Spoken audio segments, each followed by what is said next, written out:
Welcome back to the channel, guys. It's time for another manga chapter review. Here we go.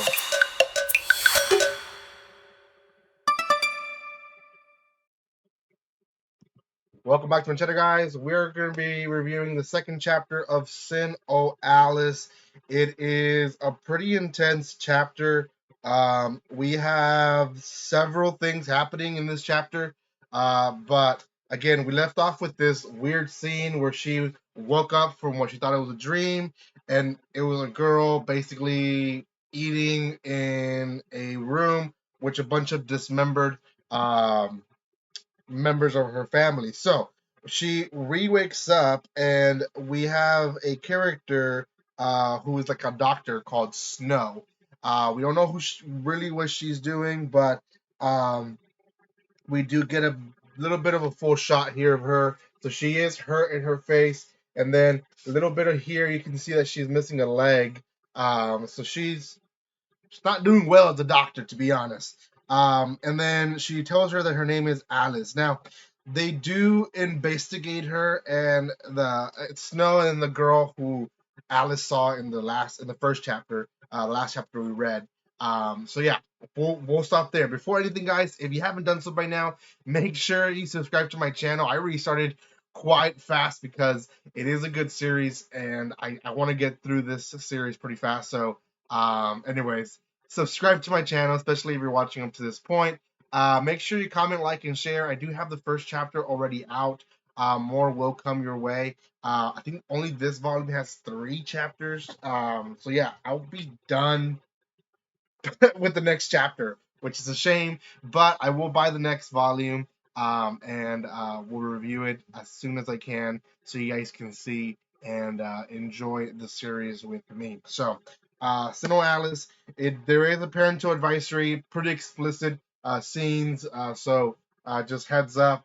Um, it's not your typical nice little friendly anime. So, Snow is there. We have this other girl who I don't think we have a name for her yet, or maybe I just completely missed it. But this other girl who definitely is a psycho, she starts remembering the horrible scenes, and Alice goes back to, we kind of get like a flashback to when she woke up, and essentially, the girl's not eating her family, which is great, but she is eating around her dead, dismembered family. Um, Alice thinks she's dreaming. She's obviously not.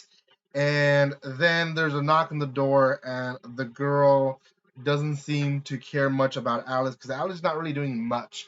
So she goes to open the door, and hold and behold, it is Snow. And we know that this is pre to how she is now in the hospital because Snow's face is not damaged, and she is running with two legs. Now, we don't really see um, her other leg that's missing in the hospital. We just see it black the entire time. So I don't know if she broke her leg and she basically uh, got her to a point where she had to lose her leg, because she does break her leg in this chapter, or if it is something like she's always not had that leg and she happens to, just not have it at the moment where she's in the hospital.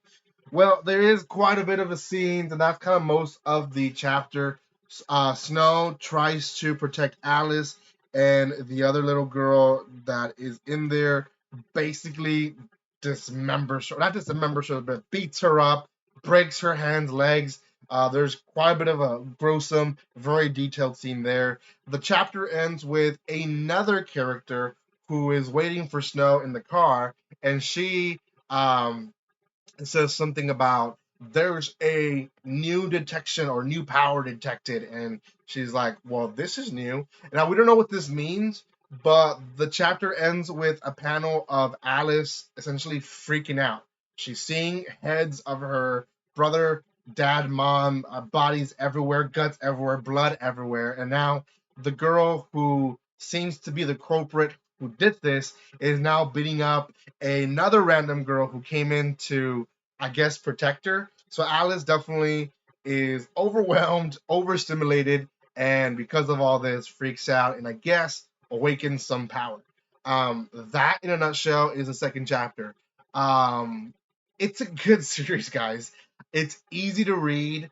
There's not too much dialogue when it comes to, I read some manga sometimes that I really enjoy as well, but they almost, you can tell that they don't have a light novel. This one probably doesn't either, but there's series that you can tell they wanted to maybe do a light novel and did a manga, but they didn't do that because they put so much information per page. It almost feels like you're reading a small light novel.